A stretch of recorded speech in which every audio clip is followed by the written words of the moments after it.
For cheap GTA shark cards and other games, check out g2a.com, there's a link in the description, and of course use my discount code AZUO for an extra discount. Hello guys, what's going on? My name is Sam, or Chaotic, and welcome back to another GTA 5 video here on my channel.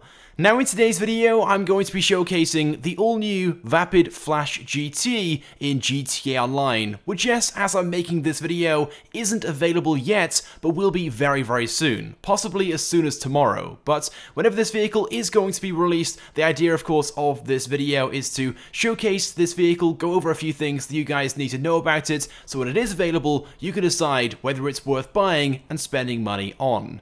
So let's go ahead then and get straight into things. And of course, let's begin things with the price of the Vapid Flash GT. Well, once released, this vehicle will be listed on the Legendary Motorsports website for a price of $1,675,000, which initially might seem like a lot of money for this vehicle. After all, it is a rally hatchback. But this car is not in the compact category, it's in the sports category, something else you guys may also question. But there is a very good reason for that. This vehicle isn't like any regular compact that we have in GTA Online. In fact, this thing performs just as well as most other sports cars in the category. Its speed is pretty impressive, handling and performance is very good as well, and of course we'll be going over all of that later on in the video. So yes, initially its price may seem like a lot, almost $1.7 million, but I can assure you guys it is much better than what you might initially expect. Especially seeing this car is based upon a souped up Ford Fiesta, and the standard ones of those aren't very expensive at all.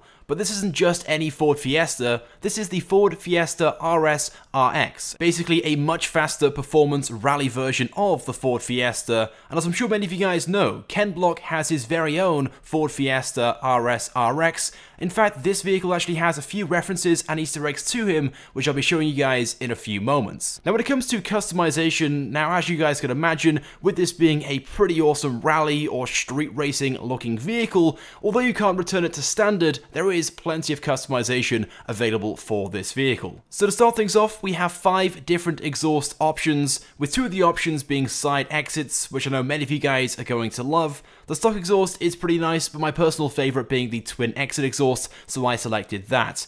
The next customization option is the front bumper, and as you can see you have the option to fit various different front splitters. I went for the carbon track splitter. Then as for the next option, this being hoods, again, a few pretty awesome options in this category. In fairness, the stock hood this car comes with isn't too bad, but I selected the race hood instead. And after upgrading the lights, the next option is livery. Now this car actually has plenty of liveries to choose between, 11 different options, of course with one of those being none, so technically 10, and some of these are pretty awesome looking liveries. My personal favourite is the classic flags with stripes, which I ended up selecting, but scrolling through all the other ones first, there'll be some liveries in here that I know you guys will really like. Now it's worth pointing out the Rum Racing 11 livery, which is at the bottom, is the reference or the Easter egg to Ken Block. This of course being very similar to the livery which he has on his car in real life, but of course this being a GTA 5 spin-off. Anyway, but after selecting my personal favourite livery in this category, the classic flags with stripes, the next option for customization is respray. Now this car has 3 different colour options, the primary colour, the secondary colour, and the trim colour, and as you can see in the gameplay, the primary colour changes the bulk of the car, the main body area. The only things not changed are the wing mirrors, the roof spoiler, and the main spoiler on the back. That of course is changed by the secondary colour. Now I went for a matte lime green for the primary colour. I thought that was pretty awesome and went well with the livery I had. And then for the secondary colour, I chose a matte black to of course go with the livery that I had on the car. Then as for the trim colour, this changes the foam padding on the interior roll cage and it changes the colour of the seats as well. I left that on black. Moving on though to the next option, this being roofs, and you have the ability to change or fit a roof scoop to this car, which in fairness is a pretty nice and cool looking addition, but for some reason as you can see, the standard livery which is fitted with this roof scoop is the American flag. I'm not really too sure why that is, and it doesn't look great either, but you can just change that out for the paint colour instead. You can also fit a sunstrip to this car as well, with 3 different options to choose between Vapid Racing, Chipelli, or Globe Oil. I went for the Vapid Racing, seeing that I already had various different Vapid logos around the car, of course added with the livery, and you can also fit a side skirt as well. Anyway, now up next we have the spoiler option. And again, in this category we have some pretty nice options. My personal favourite being the stock option. But annoyingly, if you keep that, obviously you're going to lose the traction bonus which you get if you upgrade the spoiler. So of course I would recommend doing that if you want that small traction boost. Now one thing also worth pointing out, the stock spoiler is named None, despite it actually being a spoiler. But if for some reason you guys do want to remove the spoiler on this car, there is a way of doing it through using a glitch or an exploit. It's a pretty old one but still works and is very simple and straightforward. What you want to do is purchase the livery stock wing and then very quickly scroll between the two options, None and livery stock wing. And as you can see, as you scroll very quickly, the spoiler becomes invisible and is removed. Now of course what you want to try and do is land your scroll on None. This might take you a few attempts, but once you've done it, of course then purchase that option and there you go. You can now keep this car with no spoiler on it. Now, although the car looks okay without a spoiler, and I guess you could consider it a rare model because this isn't even an option that's usually available from standard, I personally prefer the car with a spoiler, so I went and selected the carbon version of the stock spoiler. But it's entirely up to you guys. If you prefer it, of course try it out and potentially be one of very few to have this selected as an option. Now when it comes to the wheels, the stock wheels on this vehicle are the Carbonic Z, which of course you can already select from the high-end wheel category. But instead I selected these, the Carbon S wheels, and then selected lime green as the wheel color, of course putting the small green line around the outer of the wheel, which I thought was pretty cool. And then finally, to finish things off, I set Limo as my window tint, of course tinting the windows and having those black match the other black panels on the vehicle.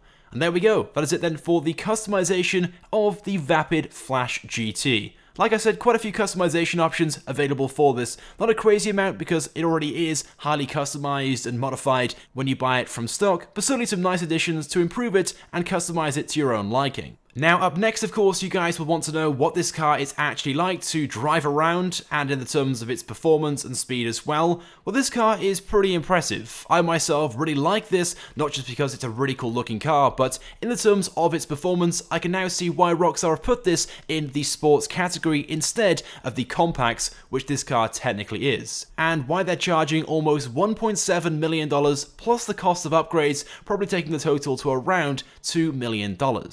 For starters, this thing is pretty quick. Its acceleration off the line is impressive, and that's partially down to the fact this car is an all-wheel drive. Just like the RS RX it's based upon in real life. Of course, the standard Fiesta is a front-wheel drive vehicle, but this one is a four-wheel drive, which means acceleration and its cornering and handling abilities are pretty impressive.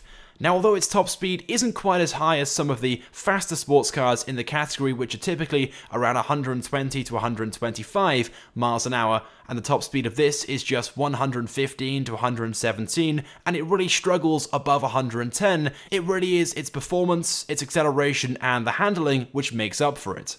Now to finish this video off, I have a few comparisons to share with you guys. The Vapid Flash GT against the Brioso R-A, which is the fastest car in the compacts category, and the Comet SR, which is the second fastest in the sports category. There's no point putting it up against the Pariah because that car will just dominate it in a straight line drag race. Well, as you guys can see in the gameplay, off the line, it gets up to over 80 miles an hour pretty quickly in just a few seconds. Like I said, the acceleration on this is phenomenal, and it does the straight line drag race in 22.26 seconds, hitting a top speed of 110 miles an hour. But its drag race time is better than some of the supercars that we have in GTA Online, so certainly a very impressive time.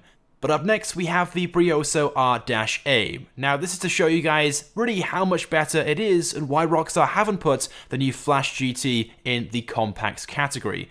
Well, this car, although it is pretty quick, it gets up to its top speed pretty quickly. It only gets to 101 miles an hour in this drag race and takes 25.18 seconds to complete this. I know it's only a 3-second difference, but around a track, that obviously would be a pretty significant difference. And then as for the Comet SR, this is the second best car that we have in the sports category. It's not just fast in a straight line with a top speed of 122 miles an hour, but it's also very impressive around the track. But the Comet SR is a rear-wheel drive car, which means off the line may experience some wheel spin.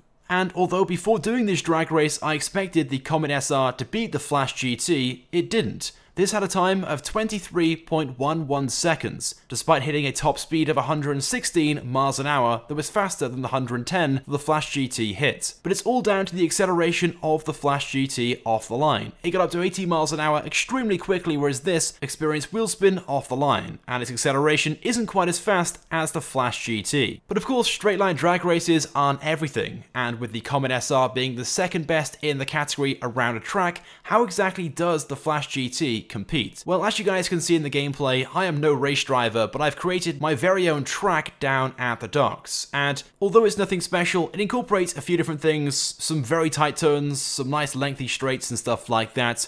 Well, the Flash GT achieved a time of 41.08 seconds, which I guess seems decent.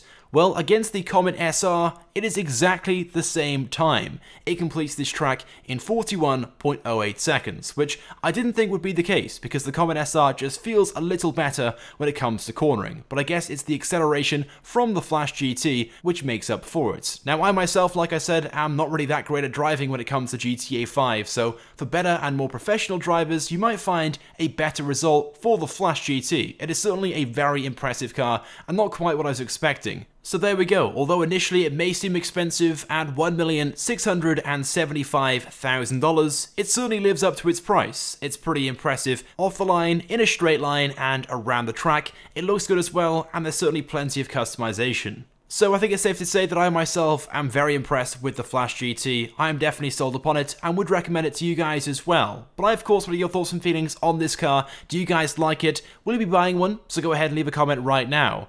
If you guys could also drop a like on this video as well, it would of course be greatly appreciated and it helps me out a lot. And if you haven't subscribed to my channel, make sure you do, because I upload all the latest and the greatest Grand Theft Auto 5 content. So as always guys, thank you for watching, and I will see you guys next time.